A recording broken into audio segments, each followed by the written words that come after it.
Baik, selamat siang.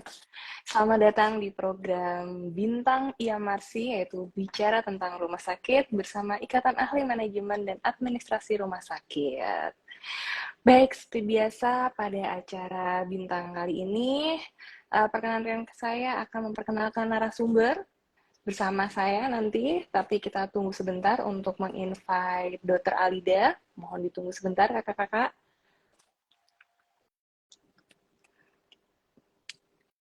Siang hari ini kita akan membicarakan mengenai upaya pimpinan rumah sakit dalam meningkatkan mutu dan keselamatan rumah sakit. Baik, akan saya undang untuk narasumber spesial kita pada siang hari ini.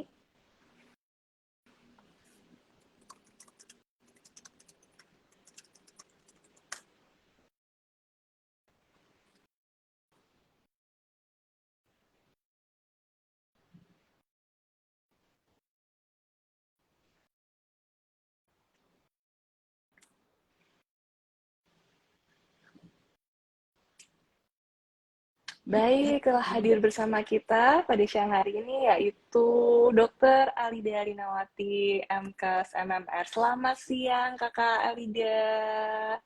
Selamat siang Kak Dinda. Iya, Apa kabar? Alhamdulillah baik. Kakak Alida bagaimana? Baik, terima kasih. Mudah-mudahan semua sehat. Insya Allah semuanya sehat.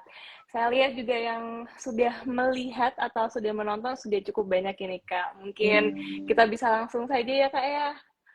Boleh? Boleh. Perkenalkan saya host pada siang hari ini yaitu Dr. Dinda Rizky Hutari. Kemudian untuk narasumber kami yaitu adalah Dr. Alida Linawati MKes MMR. Sedikit saya perkenankan saya untuk membacakan CV beliau yaitu Dr. Alida Linawati, pendidikan S1, dokter, dan S2 mengenyam di UGM, mengenyam S2 MMR UGM pada tahun 1998, dan mengikuti fellowship FISQA di tahun 2022. Pengalaman pekerjaan pernah menjadi asisten ahli media di FK UGM, kemudian dokter IGD dan pintu gerbang RSUP Sarjito Yogyakarta tahun 90, itu saya baru lahir, Kak. Kemudian penanggung jawab diklat dokter dan perawat tahun 92 sampai 94. Kepala Seksi Pengembangan Bidang Pelayanan Medis RSUP Sarjito tahun 1994 sampai 1998. Kemudian Kepala Bagian Akuntansi Sarjito, Kepala Bagian Keuangan Sarjito, dan Kepala Bidang Pelayanan Medis RSUP Dr. Sarjito. Selanjutnya, pada tahun 2009 sampai 2012 menjadi Direktur Keuangan RSUP Dr. Sarjito, kemudian Direktur Utama RSUP Dr. Surajit Tirtonegoro Klaten dari 2012 sampai 2018, dan Surveyor Akreditasi Rumah Sakit KARS, bidang manajemen, tahun 2010 sampai sekarang, Ketua Dewan Pengawas Rumah Sakit JIH 2019 sampai sekarang, Ketua 1 Bidang Medis dan Rumah Sakit Yayasan Dr. Yap Prawirohusodo tahun 95 sampai 2019 dan saat ini menjabat sebagai Direktur Utama Rumah Sakit Mata Dr. Yap Yogyakarta 2020 sampai dengan sekarang. Maka tidak salah lagi kita mengundang narasumber Dr. Alida karena hari ini kita akan membicarakan mengenai peningkatan mutu ya, Dok ya. Iya, Dengan betul apa Kak Dinda. keselamatan rumah sakit ya, sesuai dengan judulnya, Kak. Peran pimpinan rumah sakit dalam meningkatkan mutu dan keselamatan rumah sakit. Sebelumnya saya karena termasuk adik kelas dan junior dari Kak Alida ya, jadi biasa Gak yang sering saya dengar cuma di adalah kelas di kayaknya ya. adik kelas aja kakak adik kalau kita. Oke. Ya, yang biasa kita dengar adalah peningkatan mutu dan keselamatan pasien. Tapi pada siang hari ini spesial kita akan membahas bahwa keselamatan rumah sakit itu juga perlu kita utamakan. Mungkin Kak Alida, saya beri kesempatan dulu Kak Alida untuk memaparkan sedikit. Ya, Kak Dinda, kita semua tahu pemimpin itu kan harus dimulai dari diri kita sendiri ya, karena setiap orang sebetulnya adalah pemimpin bagi dirinya sendiri. Kalau dia sudah bisa memimpin dirinya sendiri, insya Allah sih sebetulnya pasti bisa lah memimpin teman-teman yang lain begitu ya. Dalam memimpin diri sendiri tentu kita juga harus mampu mempengaruhi, harus mampu menjadi pemecah masalah atau problem solver. Kemudian kita juga harus memiliki hubungan antar manusia yang baik. Demikian juga kita harus mampu berubah, menyesuaikan tuntutan kondisi, kebutuhan internal, serta kita memiliki integritas, begitu ya. Nah, memang betul selama ini selalu lebih banyak peningkatan mutu dan keselamatan pasien, gitu ya. Kenapa kali ini keselamatan rumah sakit? Ya, kita semua paham bahwa isu keselamatan sebetulnya ada 5. Yang pertama tentu saja yang nomor 1 adalah keselamatan pasien. Ya, kalau keselamatan pasien itu sudah diutamakan, diprioritaskan, tentu saja kita berharap untuk isu yang kedua, keselamatan provider rumah sakit. Jadi siapapun sebagai pemberi layanan di rumah sakit tentu akan selamat karena pasiennya yang kita beri pelayanan selamat kan gitu ya. Dan isu ketiga, keempat, kelima ini tentu saja terkait dengan bagaimana agar pelayanan rumah sakit bisa mengutamakan keselamatan pasien dan didukung dengan tadi isu yang ketiga adalah keselamatan peralatan dan bangunan rumah sakit. Jadi kita semua tahu ada ketentuan bahwa bangunan rumah sakit itu nggak boleh kolaps apapun yang terjadi gitu ya. Karena kalau kolaps pada saat ada bencana, kemudian korban ini harus dibawa kemana, ditolong di mana kan gitu. Jadi ada persyaratan khusus memang gitu ya. Jadi keselamatan peralatan rumah sakit ini tentu saja harus selalu siap dan layak pakai. Jadi tidak boleh yang namanya peralatan rumah sakit itu tidak valid karena tentu akan menunjang provider dalam baik menegakkan diagnosa maupun provider melakukan tindakan, gitu kan Kak Dinda. Jadi memang penting sekali. Nah, yang isu keempat adalah keselamatan lingkungan rumah sakit. Nah, rumah sakit itu kan ya sebetulnya harusnya rumah sehat ya Kak Dinda ya, karena kan berupaya gitu ya menyehatkan pasien atau keluarga yang membutuhkan pelayanan rumah sakit. Sehingga diharapkan tentu rumah sakit juga memperhatikan lingkungan rumah sakit. Jadi keselamatan lingkungan itu tentu juga menjadi isu yang keempat. Nah, kita berharap kalau 4 isu ini sudah bisa kita laksanakan menjadi satu kesatuan program kegiatan, maka isu yang kelima adalah keselamatan rumah sakit sendiri, itu Kak Dinda.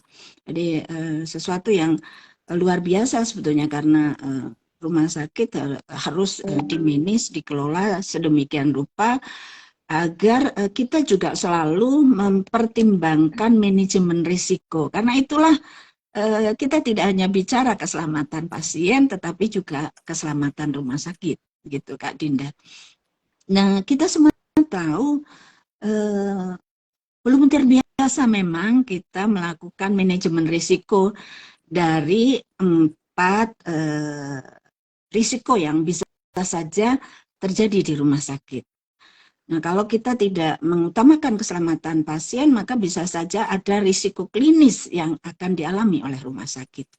Demikian juga dengan penunjang lainnya ya, di mana akan mungkin saja terjadi risiko non klinis. Gitu. Yang berikutnya adalah, nah kalau ini sudah, maka bisa saja terjadi risiko-risiko keuangan karena kita harus mendapatkan dampak, gitu ya, mendapatkan dampak dari kita tidak mempertimbangkan atau tidak mengutamakan 5 isu keselamatan tersebut, ya, yaitu dampak keuangan, misalnya seperti itu.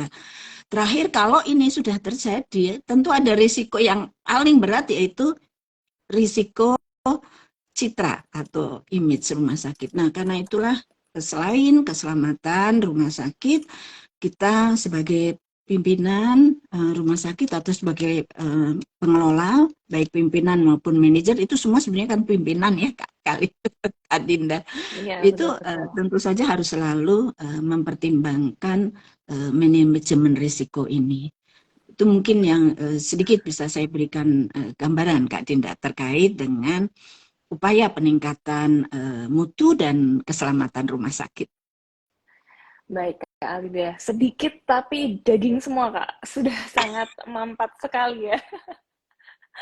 Baik, sebelumnya saya ucapkan dulu selamat datang kepada Dewan Pakar PP, Dr. Gigi Ling Ihsan Hanafi, Ketua ARSI, di tengah-tengah aktivitas ARSI yang cukup padat, bersedia hadir, Wow, dan juga luar biasa Direktur nih Rumah Kak. Sakit. Iya, saya jadi deg-degan ya, Kak. Ya. Kemudian ada Direktur Rumah Sakit Baptis Batu, Dr. Doli Irbantaro. Selamat datang juga. Baik. Selamat Baik. datang Kak Iwa. Ini luar biasa nih siang ini ya Iya. yang hadir. Iya, Kak Alida, dari kelima isu tentang upaya peningkatan mutu dan keselamatan rumah sakit tadi, memang kelima-limanya itu saling melengkapi ya, Kak ya. Ya, Yang terakhir tadi adalah keselamatan rumah sakit sendiri, tapi itu baru bisa terwujud ketika empat-empatnya terwujud dari pasien, provider, peralatan ruang bangunan, dan lingkungan, sehingga diharapkan tidak ada grading lebih penting mana, tapi semuanya penting begitu ya, Kak ya. betul. Memang yang nomor satu pasien sih ya, gitu. Ya, Tetapi kalau kita mempertimbangkan ini semua, insya Allah ya, rumah sakit selamat. yang baru saya dengar adalah mengenai risiko-risiko tadi. Tadi waktu Kak Alida menyebutkan bahwa risiko yang pertama adalah risiko klinis, kemudian non-klinis, kemudian risiko keuangan. Nah, yang terakhir ini saya pikir risiko yang paling berat itu risiko hukum. Ternyata justru risiko citra atau image. Nah, sebagai pimpinan rumah sakit, Kak Alidas, parameter apa sih dari peningkatan mutu dan keselamatan ini yang berhubungan langsung dengan citra atau image? Kemudian, apakah citra atau image ini tadi itu efeknya lebih ke regulasi kebijakan atau minat pasien untuk datang ke rumah sakit? Ya, image rumah sakit tentu akan terbangun menjadi baik apabila kita bisa memenuhi harapan pasien maupun keluarganya. Termasuk di dalamnya sebetulnya itu sudah ada di dalam kebijakan Menteri Kesehatan terkait indikator mutu kan, Kak Dinda.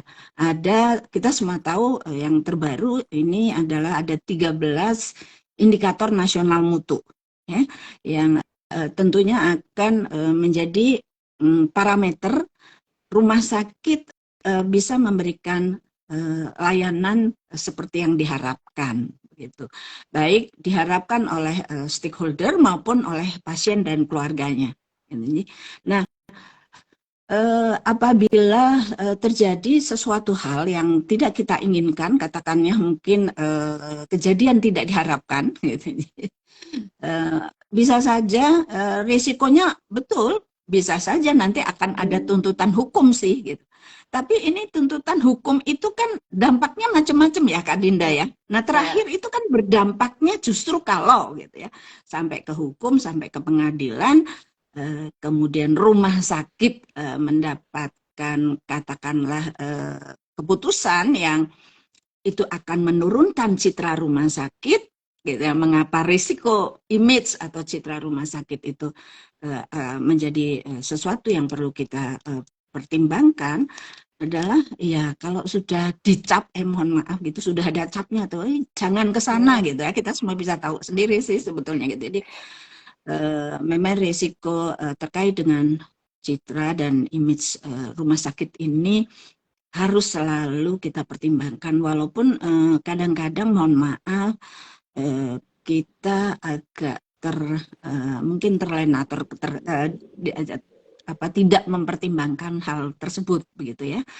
Namun saya selalu mengingatkan kepada seluruh jajaran di rumah sakit risiko risiko untuk katakanlah contohnya kita memutuskan untuk menyeberang jalan saja, kita kan tahu gitu ya.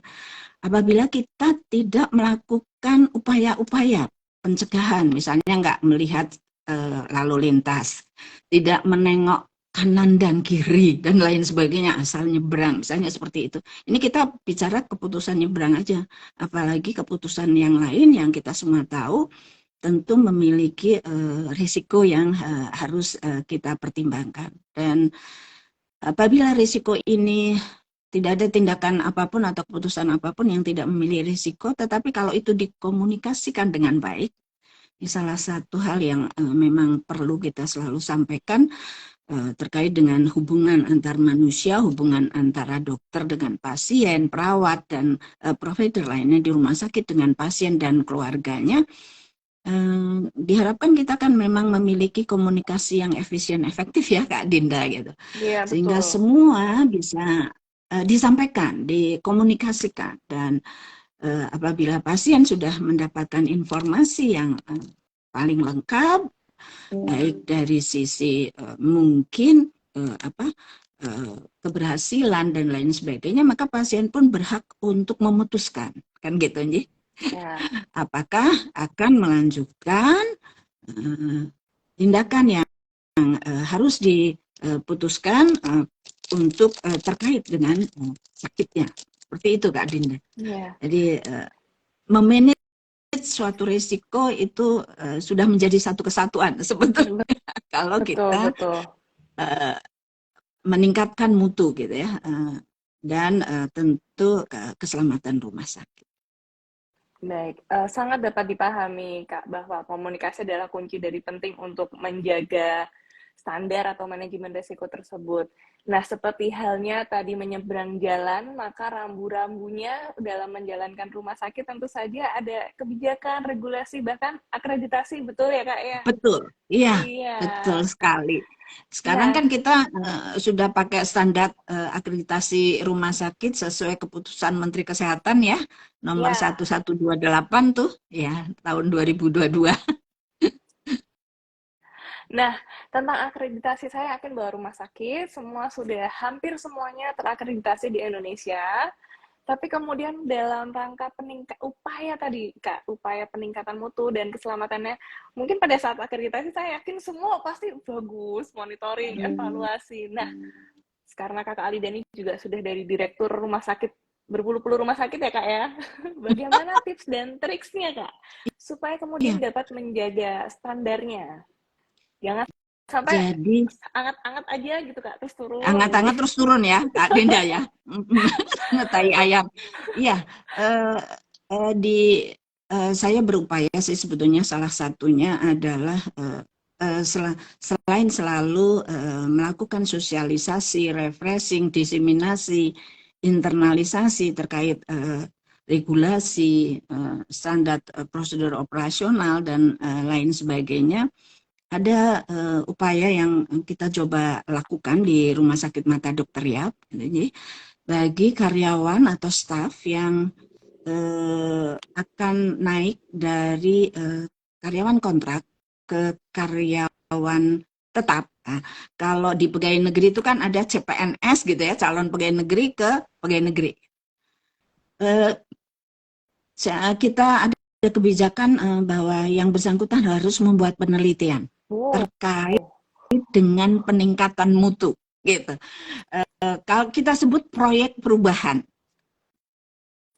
Nah, kemudian penelitian terkait peningkatan mutu atau proyek perubahan proper terkait unit kerjanya masing-masing. Jadi mereka bekerja di mana? Kalau di rawat jalan ya mereka membuat penelitian sesuai minatnya begitu. Jadi di rawat jalan, kalau rawat inap ya rawat inap, kalau kamar operasi, kalau di farmasi ya tentu terkait dengan farmasi begitu ini. Sehingga kemudian kita bisa lakukan perbaikan-perbaikan, peningkatan-peningkatan terkait hasil penelitian tersebut, Kak Dinda. Salah satunya sebetulnya selalu kita bawakan, kita kirimkan, karena kemudian nanti setelah selesai yang bersangkutan harus presentasi gitu jadi di hadapan kita, dan kemudian nanti akan dilakukan diberikan masukan-masukan perbaikan terkait proyek perubahan ini agar bisa dilaksanakan aplikasi di unit kerjanya gitu. Kemudian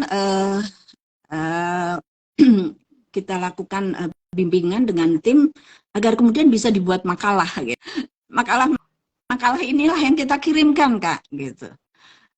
Baik ke versi Word maupun ke Piselmas gitu. Atau mungkin juga kita kirimkan ke bisa saja acara-acara versi lokal, regional gitu ya, wilayah, atau ke versi pusat gitu Kak Dinda. Jadi dengan cara demikian kita berharap bahwa setiap staf di rumah sakit itu selalu akan berupaya melakukan peningkatan mutu dan keselamatan rumah sakit. Mungkin itu salah satu upaya yang kita coba lakukan. Selain semua yang terkait di dalam unit kerja, kita pun melakukan perubahan melalui Kaizen atau Lean Management Kak Dinda gitu. Iya, iya, baik. Jadi dari seluruh aspek ya Kak ya. Kalau tadi saya bertanya hanya upaya, ternyata justru dari Kak Alida kita mendapat insight bahwa sebetulnya kita bisa memberdayakan juga, Mbak. Bisa, Memberdayakan karena sehingga menjadi budaya juga itu, Kak. iya, betul. Jadi upaya-upaya ini kita lakukan agar peningkatan mutu selalu bergerak ya, bergerak maju begitu, agar juga tidak hangat-hangat tai ayam gitu, karena Iya, karena iya. kemarin di pertemuan itu sebetulnya terkait dengan tidak adanya kebijakan untuk survei verifikasi dan pembinaan serta pengawasannya dilakukan oleh Dinas Kesehatan ya. Nah, Dinas Kesehatan itu kan sudah selalu menggandeng Persi. Ini saya bicara yang di IE aja ya Kak Dinda ya. Iya, silakan Menggandeng ya. Persi. Iya, kebetulan saya di Kompartemen Mutu dan Tata Kelola Klinis di Persi DIY. Maka Dinas Kesehatan akan mengajak serta Persi untuk bersama-sama melakukan pembinaan dan pengawasan. Nah, dari beberapa rumah sakit yang sudah menjalani, ada beberapa yang memang sudah lulus paripurna, sudah mendapat rekomendasi, kemudian sudah membuat PPS, tapi ternyata PPS-nya belum dijalankan, gitu Kak. Ya mungkin ini Deg-degan termasuk ya ini. tadi gitu ya, Iya, iya. Memang apa PPS ini menjadi semangat momok. setelah meraih, ya betul Kak Dinda. Padahal kan kita semua tahu PPS itu kan salah satu upaya sesuai dengan hasil akreditasi untuk lebih memperbaiki dan meningkatkan mutu serta keselamatan rumah sakit begitu ya. Jadi tentu saja kita harus selalu memantau. Jadi upaya yang berikutnya lagi kita pun harus selalu memantau, memonitor, mengevaluasi sejauh mana PPS yang kita buat itu sudah berjalan di Baik, 16 Kak. bab. Mungkin Iya, seperti itu Kak betul. Dinda. Ini Jadi mendekati tanggal-tanggal akreditasi sudah dibuka semua PPS-nya, Kak. ya, jadi Baik. tiap bulan kita akan selalu meminta laporan karena kan sebetulnya unit kerja kan selalu membuat laporan Yap, bulanan ya Kak Dinda ya. betul, betul. Nah, di sanalah kita harus selalu memonitor dan melihat sejauh mana sebetulnya unit kerja yang terkait dengan rekomendasi dari surveyor itu juga sudah melaksanakan PPS-nya begitu Kak Dinda. Diterus ya banyak Baik, Kak. banyak upaya sebetulnya yang bisa kita lakukan agar budaya keselamatan itu terus bergulir di rumah sakit dan tidak sempat turun gitu Kak Dinda. Iya, Kak. Setuju juga, memang monitoringnya harus holistik ya, Kak. Baik, Betul. Kak. Ternyata sudah ada satu pertanyaan dari Kak Diki. Izin, ini Kak Diki adalah Ketua PW Jabar. Baik, pertanyaannya adalah, izin Kakak Alida mohon strategi dan kisi-kisi agar SDM dapat mempertahankan mutu di unit semua, baik tanggung jawab dari manajemen khususnya para praktisi kesehatan. Mungkin hampir sama seperti tadi Kak Alida, tapi ini lebih terkhusus lagi. Ya, Kak Dinda, dalam membuat laporan bulanan, kita memang juga membuat ketentuan apa saja yang harus dilaporkan. Gitu Kak Dinda. Termasuk indikator mutu nasional yang didukung oleh unit kerja. Kan nggak semua unit kerja mungkin harus memantau dan mendukung 13 indikator nasional. Tetapi kan ada indikator mutualitas rumah sakit kan Dinda gitu. Dan unit-unit kerja tertentu, oh iya saya terlibat kan gitu. Selain juga mereka harus melaporkan indikator mutu unit gitu. Apakah tercapai atau tidak. Kemudian yang berikutnya lagi, jadi kita buatkan macam kisi-kisi. Apa saja sih yang harus, jadi ada regulasinya, kita sampaikan, kita sosialisasikan, kita sampaikan di rapat dengan unit kerja, dan kemudian kita minta mereka melakukan penyusunan laporan sesuai dengan format yang kita butuhkan, Kak Dinda. Jadi kita bisa memantau terus tuh semua gitu. Ketercapaian kinerjanya sesuai plan of action, misalnya ketercapaian indikator mutunya, ketercapaian pelaksanaan PPS-nya dan lain sebagainya. Jadi termasuk adalah KPI, Key Performance Indicator. Iya. Indeks kinerja unit maupun indeks kinerja unit yang mendukung kinerja rumah sakit gitu Kak Dinda. Jadi membuat laporannya kita siapkan semua tuh gitu. Apa aja yang harus dilaporkan nih? Toolsnya sudah ada ya Kak ya, toolsnya sudah ada. Sekarang bagaimana upaya pimpinan kita buat toolsnya, toolsnya sudah ada, dibantu oleh KARS juga ya, di PMKP ini pasti identik sekali dengan indikator-indikator. Nah Kak, bicara tentang INM ya Kak ya, memang sudah ada batasan standar minimal capaian supaya INM tersebut memenuhi standar. Apakah ada kemungkinan atau pertimbangan tertentu rumah sakit tertentu itu meningkatkan standarnya di atas rata-rata? Itu mungkin nggak, seperti misalnya waktu tunggu, kemudian cuci tangan, segala macam, walaupun ada batas minimalnya. Ya. Mungkin pertimbangannya contohnya adalah kepatuhan hand hygiene. Nah ya, ini yang gampang nih, kepatuhan hand hygiene indikator nasional itu kan 85% ya Kak Dinda ya, gitu. Iya. Target nasionalnya 85%. Tapi kita misalnya di rumah sakit kita sudah bisa lebih dari itu dengan pengawasan dari komite PPI kan ya untuk pengenaan hand hygiene. Misalnya. Nah, kita bisa menentukan target rumah sakit. Kita naikkan. Gitu. Sehingga indikator mutu di rumah sakit bisa lebih tinggi sebetulnya. Gitu. Nah, bagaimana dengan indikator yang misalnya kemudian indikator unit sudah tercapai? Ya, kita evaluasi. Kita monitor, kita evaluasi. Apakah tetap akan dipertahankan untuk berapa lama? Kalau ternyata kita ingin melangkah lebih jauh dengan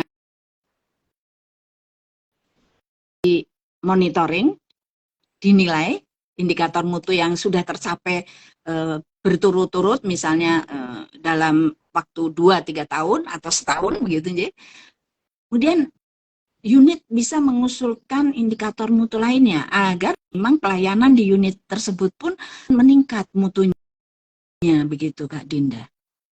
Ya. Jadi boleh ya Kak ya, asal itu tadi selalu konsisten dan boleh.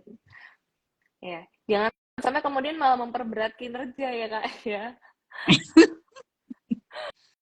Iya, jadi biasanya suka ada yang bertanya, kerjaan lagi gitu ya, apa rewardnya?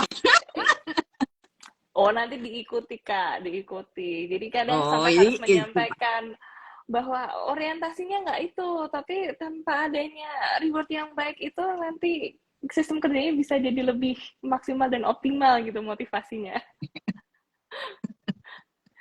Nah, tadi sudah tentang monitoring, sudah tentang upaya. Sekarang bagian dukungan. Nah, pimpinan rumah sakit ini tuh biasanya di kebanyakan rumah sakit hubungannya terlalu jauh dengan unit pelaksana, antara pimpinan dengan unit pelaksana. Nah, upaya-upaya pimpinan rumah sakit yang seperti apa yang berdampak sangat nyata ya, yang dapat dilakukan dalam bentuk apa nih Kak? Apakah dari sisi keuangan, SDM, infrastruktur menurut Kak Alida yang paling penting yang mana? Atau kebijakan Ya, pemerintah? Kak Dinda, seperti tadi di awal saya sudah sampaikan ya bahwa eh, setiap orang itu sebetulnya adalah pemimpin bagi dirinya sendiri. Kalau sudah bisa memimpin dirinya sendiri, insya Allah bisa sebetulnya memimpin teman-teman di unit kerjanya. Gitu. Nah, agar kita juga mampu mempengaruhi influence seluruh staf di rumah sakit, memang yang nomor satu kita harus memberikan contoh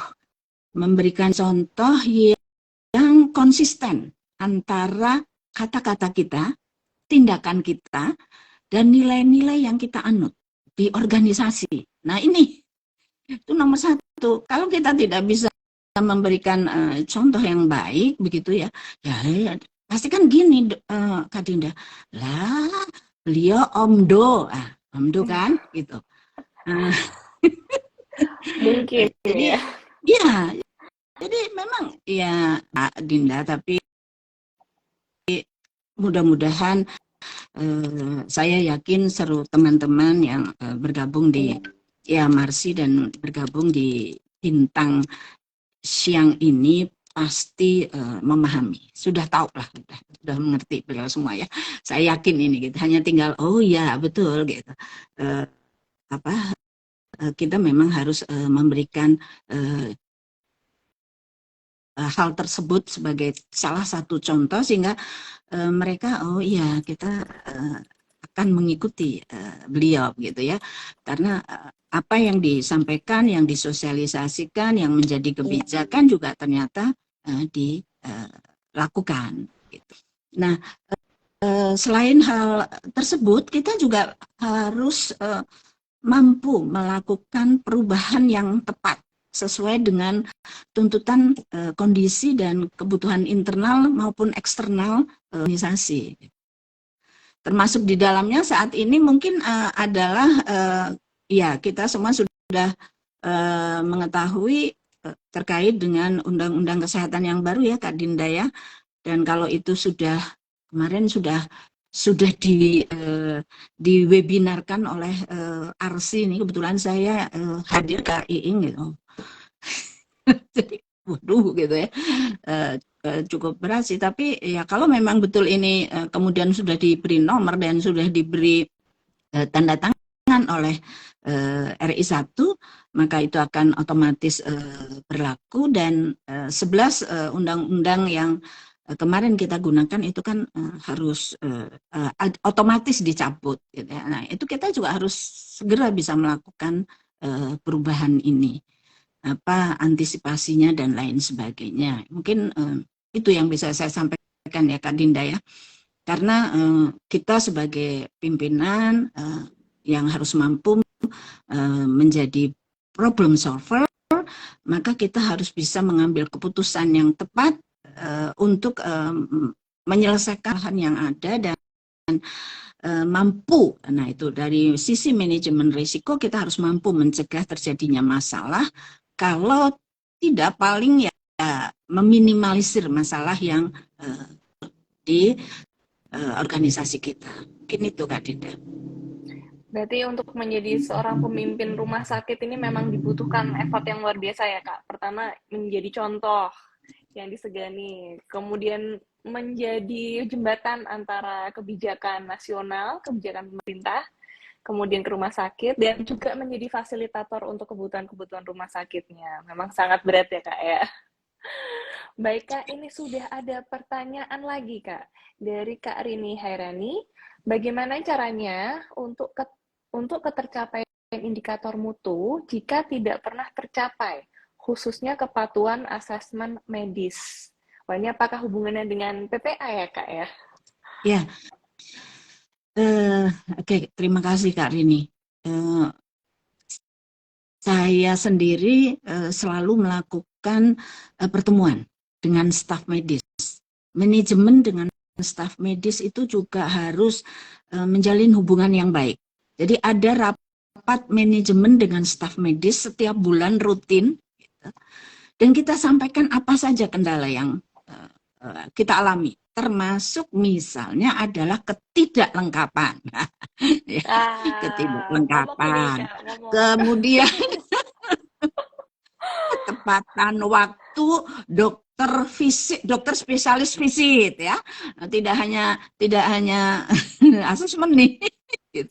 Jadi semua kita sampaikan. Dan kemudian kita bersama-sama akan mendiskusikan supaya tercapai. Gitu. Usulannya apa dari teman-teman staf medis. Jadi kami terbuka, Dokter Dinda.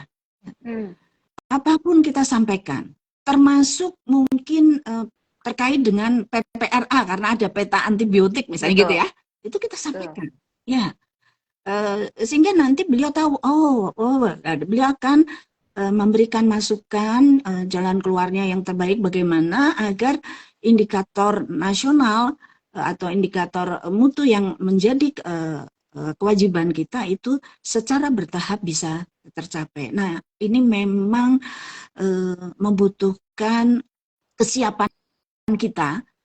Jadi dalam menyampaikan kita harus menggunakan data yang valid. Say it with data. Gitu. Kalau datanya sudah benar, sudah baik, udah dokter, profesor aja pasti kan, oh gitu ya. Jadi beliau justru akan banyak memberikan masukan agar kendala yang kita alami itu bisa dipecahkan bersama-sama. Gitu Dokter Dinda. Ya. Itu yang kami coba lakukan di rumah sakit, baik di rumah sakit Sarjito waktu itu, di rumah sakit Suraji di Klaten, di rumah sakit umum pusat maupun di rumah sakit mata. Jadi ini terus kita lakukan hal-hal yang memang bisa membangun komunikasi begitu ya dengan staf medis.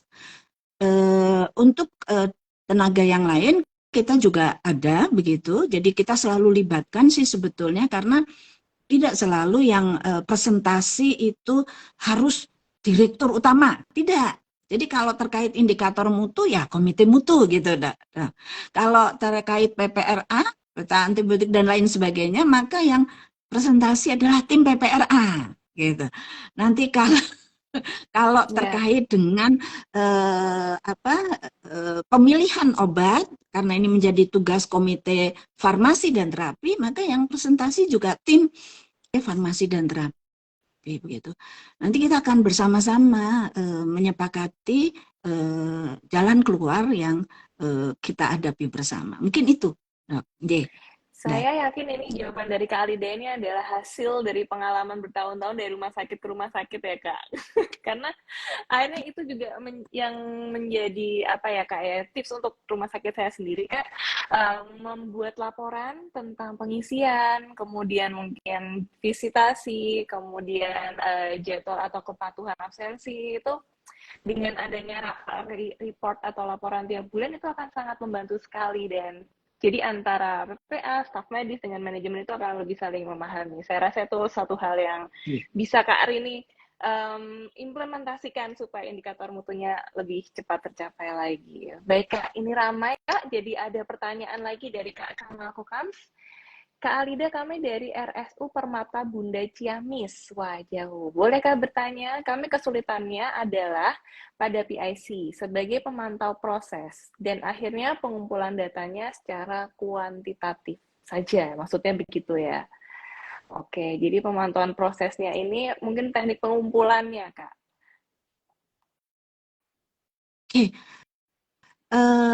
Jadi itu yang memang harus selalu kita tingkatkan adalah kompetensi SDM di rumah sakit kita. Jadi kita akan selalu bergantian, Kak Dinda. Kalau ada pelatihan itu yang datang tidak hanya itu aja gitu. Jadi di dalam tim PSI atau ketua katakanlah mungkin yang kebetulan hadir, maka wajib ada sharing sessionnya Kak Dinda gitu. Jadi pulang ke rumah sakit itu kemudian kita jadwalkan untuk melakukan sharing session kepada seluruh tanggung jawab data maupun kepala kepala unit kerjanya begitu ya. Biasanya penanggung jawabnya kan kepala unit kerja, tetapi di bawah kepala unit kerja kan ada penanggung jawab data ya, mungkin maksudnya PIC itu gitu ya. Itu kita akan sharingkan begitu Kak. Sehingga berharap kesempatan-kesempatan itu akan selalu difahami bersama-sama.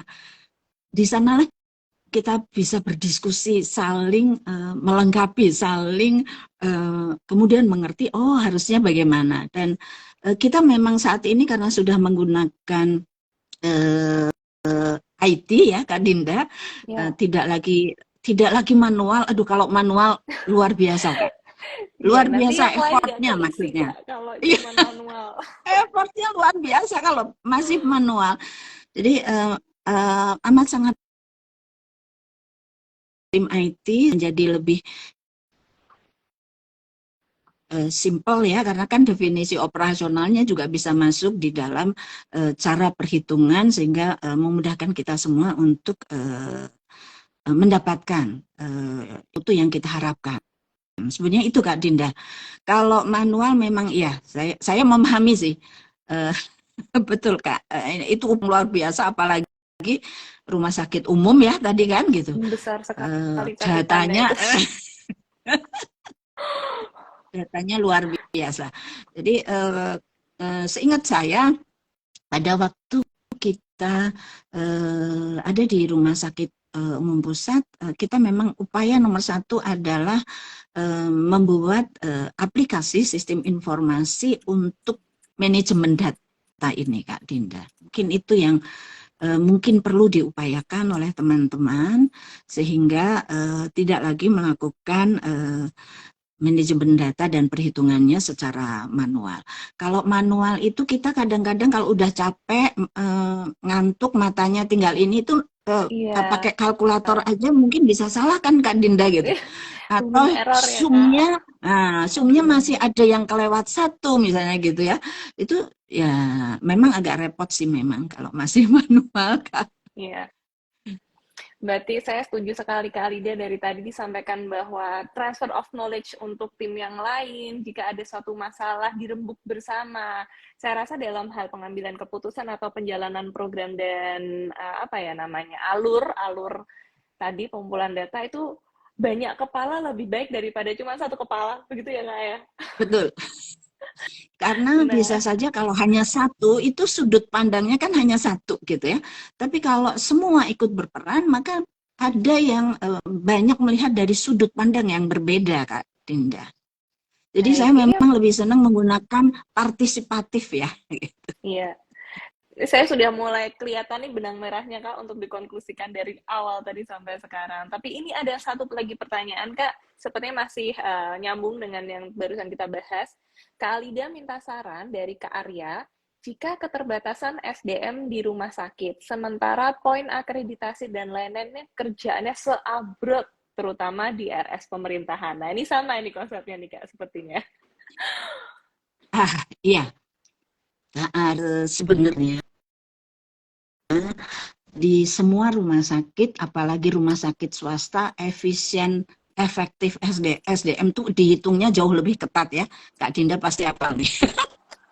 Karena kita sama-sama dari sekarang rumah sakit swasta. Mungkin jumlah atau keterbatasan SDM kami tidak selalu menganggapnya sebagai salah satu hal yang tidak bisa dipecahkan. Karena kami terbiasa menggunakan L4. Mudah-mudahan Kak Arya paham ya L4 ya Kak ya. Lu lagi. Itu itu biasa Sering itu gitu terjadi ya. di rumah Jadi sakit udah itu kita ya. jalan dulu dengan jalan dulu dengan semangat agar semua tugas dan tanggung jawab bisa kita selesaikan. Kalau yang lain belum bersedia terlibat, bahasa saya mohon maaf ya, saya jalan dengan gerbong yang ada dulu gitu. Itu Kak Arya. Jalan dulu terus. Nanti orang akan merasa bahwa karena kita, mohon maaf Kak Arya, rewardnya kan sudah berdasarkan kinerja ya. Kita nggak lagi sama, Loh kalau yang kerjaannya cuma itu aja ya tentu saja berbeda total take home pay-nya dengan yang dia mau mengerjakan semua gitu. Nah, jadi Kak Arya, betul. jalan dulu dengan, ya betul Kak Dinda, jalan dulu dengan yang ada, dengan gerbong yang mau mengikuti kita, begitu ya. Kemudian nanti yang lain, itu ternyata dia kalau dia punya poin khusus, dia punya poin tambahan, iya tentu saja take home pay-nya jauh lebih tinggi. Seseorang pasti akan kemudian, saya juga mau seperti itu. Akhirnya akan terbawa dan keterbatasan SDM ini tidak menjadi permasalahan yang cukup pelik di rumah sakit gitu ya, karena ya tadi gitu kita pakai poin kinerja aja Kak. Jadi yang kerjanya banyak dan berkorban lebih banyak untuk rumah sakit, take home pay-nya lebih gede ya gitu aja. Jangan sama, kalau sama kasihan yang sudah bekerja untuk rumah sakit dengan bersungguh-sungguh baik gitu, sementara dia dapat sama nanti motivasinya akan turun. Ngapain aku begini, aku mending kayak gitu, orang aku dapatnya juga sama dengan dia kan, seperti itu ya. Jadi kita hitung detail tugasnya sampai tugas-tugas tambahan yang diselesaikan, termasuk terkait akreditasi rumah sakit. Sekarang sebenarnya sudah lebih sedikit ya Kak Dinda ya. Dulu kan 1.100 sekian kan, 1.300 sekian. Sekarang cuma 700 loh. 700 sekian, udah lebih sedikit Kak Arya. Dibandingkan yang sebelumnya ya Kak, itu banyak yang didiskon. Ya, karena kan banyak sekali yang kemudian digabung gitu kan. OPPE gitu digabung. Kalau dulu kan satu-satu gitu, OPPE dokter, penilaian perawat, penilaian gitu kan dulu sendiri-sendiri. Sekarang dijadikan satu. Gitu. Jadi perannya jauh lebih sedikit sebetulnya dibandingkan menggunakan standar yang lama. Ya, sebenarnya sudah lebih sedikit, tapi memang ya Kak, yang namanya akreditasi itu selalu mendebarkan hati, walaupun mudah, canggih, dan menyenangkan. Selalu membuat hati berdebar. Baik, kami masih ada beberapa waktu. Jikalau dari peserta, kakak-kakak sekalian yang menonton ada pertanyaan, silahkan diajukan saja. Jangan lupa juga kami Ikatan Ahli Manajemen Rumah Sakit dan Administrasi Indonesia tergabung diantaranya beranggotakan S2 Magister Rumah Sakit. Jika ingin bergabung, silahkan langsung mengunjungi Instagram kami dan klik untuk registrasi. Nah, Kak Alida, mungkin yang terakhir ya Kak Alida. Dari tadi kita mendengar visioner-visioner dari Kak Alida, tapi sebetulnya pingin tahu juga Kak, dari Kak Alida ada tidak pengalaman yang begitu membekas dalam upaya Kak Alida selama bertahun-tahun ini menjadi pimpinan rumah sakit? Ya, ada sih Kak, tapi saya selalu, mohon maaf, mungkin memang berprinsip bahwa sudah menjadi amanah atau tanggung jawab, karena nggak ada amanah atau tanggung jawab yang ringan itu kan nggak ada ya Kak ya. Semuanya kita tahu lah gitu, semuanya, karena semuanya kan kita semua itu sebenarnya kan pemimpin hanya mungkin berbedanya satu, saya lebih dulu aja sih sebetulnya gitu aja kan Kak Dinda, saya lebih dulu aja gitu. Jadi seperti yang saya sampaikan tadi begitu dalam membawa semua staf untuk bergerak di peningkatan mutu begitu. Saya pengalaman yang paling membekas adalah satu, saya selalu menyanyikan lagu-lagu Kak Dinda gitu. Karena gini, kalau saya terlalu banyak kadang-kadang bisa saja mungkin arahan saya, sambutan saya nggak didengar dengan baik gitu Kak Dinda. Jadi saya selalu berpesan tolong diresapi, difahami lirik lagunya gitu. Lirik lagunya aja. Jadi saya memotivasinya jangan-jangan komposer ya, lagu nih Kak. enggak juga sih. Saya tuh sebetulnya suaranya jelek, sumbang gitu ya. Suami itu sampai sudah bilang, bolehnya kamu nggak usah nyanyi, suara kamu tuh jelek. Jadi nggak usah nyanyi aja gitu. Jadi saya selalu juga sampaikan, saya bilang, mohon maaf suara saya jelek begitu ya, tapi saya hanya ingin menyampaikan bahwa kita bekerja itu kan merupakan ibadah gitu ya Kak Dinda ya. Kemudian tentu kita ingin beribadah yang baik gitu ya, yang sesuai dengan tuntunan agama yang kita anut begitu kan. Nah, dalam melaksanakan ibadah tersebut, dalam melaksanakan pekerjaan tersebut, ya tentu saja kita harus memberikan kinerja yang baik gitu. Nah, kinerja yang baik itu kalau kita selalu merasa bahwa saya bekerja ini di rumah saya sendiri. Kita anggap ini adalah rumah kita sendiri.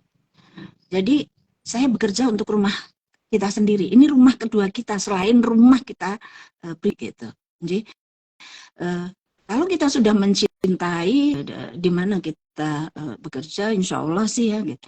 Jadi lagunya Armada tuh Kak, cuma itu aja. Kok Armada Kak? Ditanyakan aja, mau dibawa kemana hubungan kita? Ya Gitu aja deh Kak. Wah, luar biasa sekali. Wah, itu jadi ya, Kak, ya. Mungkin itu gitu ya. Kemudian yang berikutnya lagi, kalau teman-teman udah berhasil menyusun RKAT unit kerja kemudian menjadi RKAT yang bottom up dan top down itu digabungkan gitu ya Kak Dinda, kemudian kita kirimkan ke pemilik begitu untuk mendapatkan pengesahan misalnya. Demikian juga saat kita selesai menyusun Renstra, rencana strategis gitu. Ya lagunya yang kita pakai lagunya The Massive Kak gitu. Jangan menyerah Kak. Betul. Oh betul. Wah. Betul. Betul ya. Itu kan bagus banget kan liriknya, luar biasa. Betul. Gitu. Lagu terakhir Kak, 3 buah lagu yang ini sebenarnya bisa mudahlah masuk kepada kita semua gitu ya. Lagunya Kus Plus tapi bahasa Jawa gitu. Apa ya Kak? Do podo nelongso. Wow. Silahkan di-download. Itu liriknya bagus banget. Di sini saya cari Kak. Ya, banyak Kak Dinda, jadi saya selalu memulai dari yang mau ikut kita lah gitu. Itu dulu aja udah 1% nggak masalah. Tapi gerbong harus jalan terus gitu ya. Mencapai tujuan yang kita harapkan, mencapai visi dan misi institusi di mana kita bekerja. Mungkin itu Kak Dinda. Iya Kak. Jadi dengan apa yang ada sekarang, kita harus jalan sekarang, tapi untuk tujuan yang besar, begitu ya Betul. Kak ya? Iya. Baik Kak, bersediakah menjawab satu pertanyaan lagi sebelum kita closing Kak? Monggo nggak apa-apa Kak. Silakan. Ya, dari pertanyaan terakhir dari Dr. Valentina. Dr. Alida, thanks for sharing. Izin bertanya, bagaimana kontrol Ibu Dirut dengan klinik utamanya yang ada di kota lain untuk melihat klinik utama itu stay exist as clinic or take up as hospital? Oh, kapankah klinik tersebut bisa upgrade menjadi rumah sakit ini, Kak? doakan segera karena alhamdulillah kemarin di rapat dengan pemilik, representasi pemilik Dewan Pengawas sudah disetujui kita akan mengembangkan layanan rawat inap di klinik utama mata Dr. Yap di Magelang gitu nggih. Dokter Valen ini luar biasa banget nih memang. Pertanyaannya sedikit kecil tapi semuanya. Jadi Yang di Magelang yang baru ya Kak ya? ya, iya. Kita tempatkan teman-teman yang memang bisa melakukan monitoring berantasan begitu. Jadi kita juga secara bergantian karena direktur pelayanan setiap Jumat selalu hadir di klinik utama Magelang dan direktur keuangan juga begitu, dan apabila dibutuhkan saya mungkin yang ke Magelang. Tapi kalau beliau berdua sudah cukup, sudah masanya sepertinya saya harus mulai juga melakukan kaderisasi di rumah teriak begitu ya. Jadi cukup teman-teman, cukup, oke. Kalau memang dibutuhkan saya hadir, saya akan hadir. Mungkin itu salah satu cara saya untuk secara bertahap mempersiapkan kader di Rumah Sakit Mata Dr. Yap maupun di klinik utama Dr. Yap di Magelang, Dr. Valen. Mudah-mudahan doakan saja segera terrealisasi pengembangan layanan rawat inap di klinik utama Mata Dr. Yap Magelang hingga on progress bisa menjadi rumah sakit khusus mata Dr. Yap Magelang. Terima kasih Dr. Baik, Valen. selalu sukses untuk Dokter Alida, untuk Dokter Valen dan klinik yang di Magelang, Dokter. Baik, Dokter, izinkan saya untuk memberikan sedikit benang merah pada pertemuan kita bincang RS pada siang hari ini, yaitu upaya pimpinan RS tentunya akan sangat berarti dan sangat mudah untuk dilakukan ketika dilakukan bersama tim gerbong yang seia sekata, yang sevisi misi dan semangat untuk bergerak maju bersama. Dan juga upaya dari pimpinan sebaiknya dan selayaknya memang diikuti oleh tim yang berdaya sehingga dapat meningkatkan mutu dan keselamatan RS itu dapat menjadi budaya di rumah sakitnya masing-masing. Setuju Dokter Alida ya? Setuju Kak. Jadi sebagai pemimpin Kak, terakhir Kak Dinda, kita harus spot ya. Jangan hanya duduk di belakang meja. Jadi kita harus selalu melakukan monitoring pimpinan ke semua sudut unit kerja di organisasi kita atau di institusi kita. Jadi kita tahu persis permasalahan atau kendala yang terjadi di unit-unit kerja di rumah sakit atau di institusi yang kita jalan. Mungkin itu. Ya. Tahu persis yang terjadi di rumah sendiri, begitu ya Kak ya? Iya, tidak hanya dari laporan. Baik, baik Kak. Terima kasih untuk bicara tentang RS pada siang hari ini yang diselenggarakan oleh IAMARSI. Tidak lupa pula saya menyampaikan untuk calon-calon anggota IAMARSI yang berminat dan lulusan S2 rumah sakit, silahkan mendaftar menjadi anggota IAMARSI dengan mengklik link yang sudah ada di IG IAMARSI dan menghubungi kontak person yang ada. Baik Kak Alida, kalau tadi Kak Alida menutup dengan atau biasa bernyanyi, maka perkenankan saya juga berpantun sedikit ya Kak. Pergi ke pasar membeli minyak, jangan lupa membawa nasi dan jus mangga. Terima kasih untuk kakak-kakak yang telah menyimak. Sampai jumpa di acara IAMARSI selanjutnya. Baik, terima kasih semuanya. Untuk event terdekat IAMARSI ada Maturity Digital Index. Nanti ditunggu, silahkan ditunggu untuk pemberitahuan di IG kami. Jangan lupa follow. Baik Kak Alida, terima kasih saya ucapkan untuk kesempatan waktunya, ilmunya yang bermanfaat banyak sekali.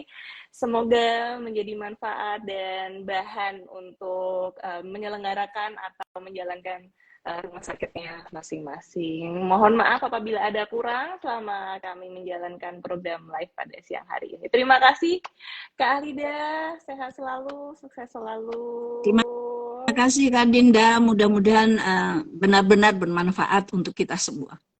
Iya, bermanfaat, Kak. Untuk rekaman IG bisa disimak di IG ya, Marsi.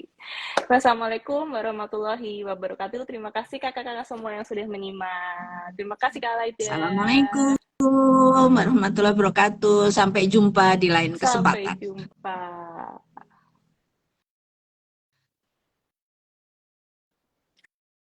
Salam Mohon pekik. izin live ya Kak. Salam pekik. Silakan.